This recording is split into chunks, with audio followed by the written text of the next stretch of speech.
Okay, so Act 5, Scene 2 is actually a really short scene. It might be the shortest one in the play, and I know that it's definitely one of the shortest. But it's significant to the theme of fate in the play. So I thought for this scene, rather than you having the woman who'd been reading the previous ones, that I would just read this one to you and kind of explain along the way what happens really quick. And then this can help with the question set that you can see that I shared with you today as well. So, first of all, Act 5, Scene 2 takes place back at Friar Lawrence's cell. So, it's back at the church. Remember that Romeo is in Mantua, and in the previous scene, we just learned, or he just learned, that Juliet is dead.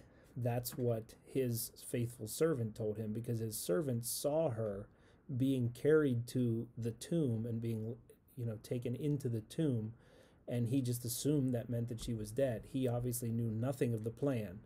And Friar Lawrence, his plan was to send letters to Romeo to let him know what happened. And this is actually played a couple different ways in the different movie versions that we have. So back at Friar Lawrence's cell, we are introduced to a new character, one that we haven't seen before. His name is Friar John. He is another priest, but he's from a neighboring town. Okay, someplace really close.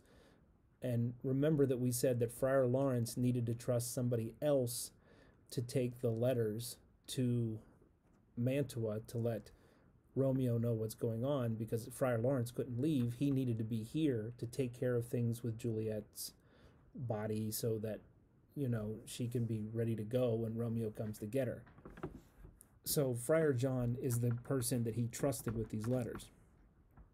So you can see at the beginning of the scene, Friar John enters and he yells for Friar Lawrence, "Holy Franciscan Friar, brother, ho." Okay, he's trying to get his attention.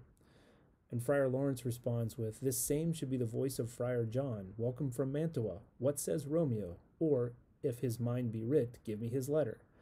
So all he's saying is, hey, what did Romeo tell you? Or if he wrote it down, just hand me the letter. Friar John, and this is where we start seeing this concept of fate.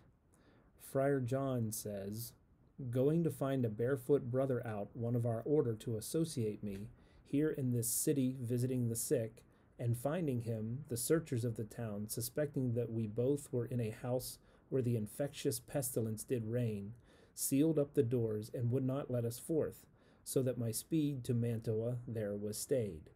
If you remember, the setting of this is in the 1300s, and obviously they had, ironically, with what we have going on at that time, they had their plague to deal with.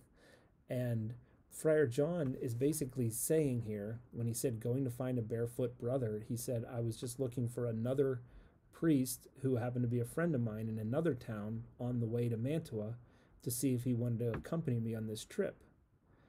Unfortunately, he was visiting sick people, and the people in the town thought that we were both in a house where this plague was taking place, so they locked us up in the house too and wouldn't let us leave until we definitely did not show signs that we had this disease.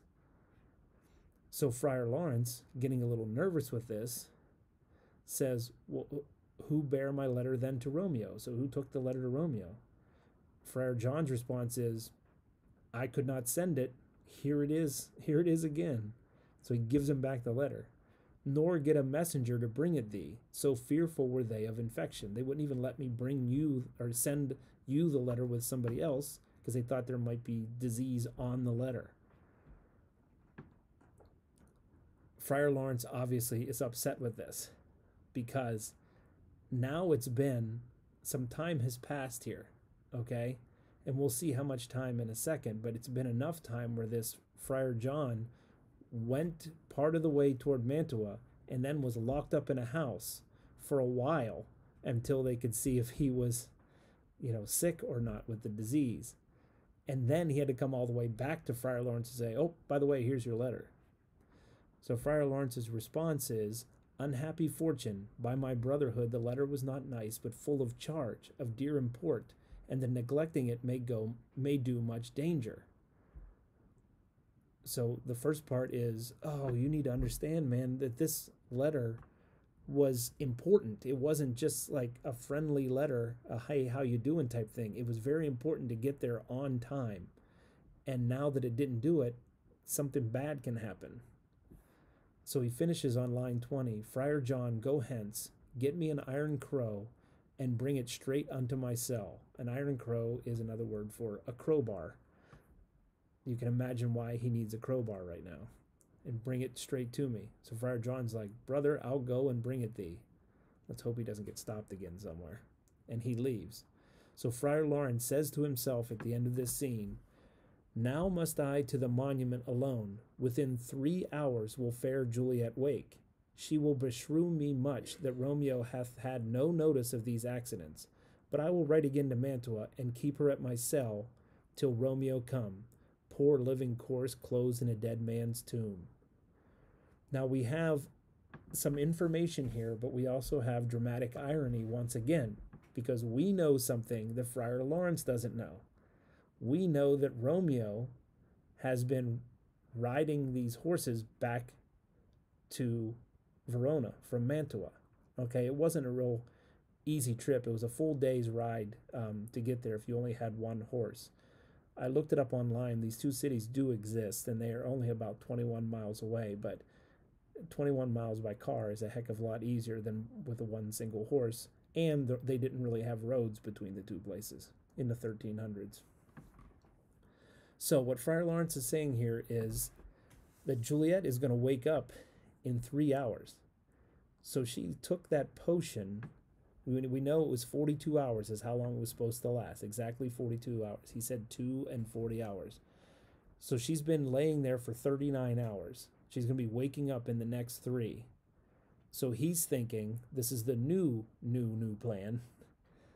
So what I have to do now is I got to get to the monument. I got to get this crowbar, open up the monument, go down, be there when Juliet wakes up. She's going to be really mad at me because Romeo isn't there yet and that he doesn't know anything about these accidents. But I'll send him another letter because he thinks, this is the dramatic irony, he thinks Romeo is in Mantua still.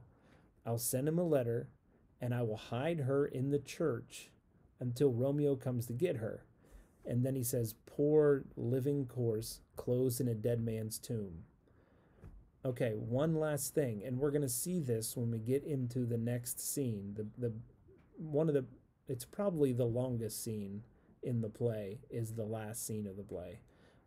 Act 5, Scene 3 is the last scene. We're going to see that it's going to be dark when Friar Lawrence gets there, okay? And it's a lot of these 3 hours are going to have to pass between him leaving and him getting to the monument. The reason why, partially, is because he's waiting for the crowbar, but mainly, Friar Lawrence is known by everybody in the town. There is no way that he's going to be able to just walk through the town carrying a crowbar toward the cemetery without having somebody asking him, hey, what are you doing? Okay? So keep that in mind, that it's going to be much less than 3 hours left before she wakes by the time Friar Lawrence gets to the cemetery. Okay? So, as I said, this was a very short scene, and obviously his big concern in this last line is she's alive and she's, potentially going to be waking up alone in a tomb with all of her dead relatives still laying there. Okay?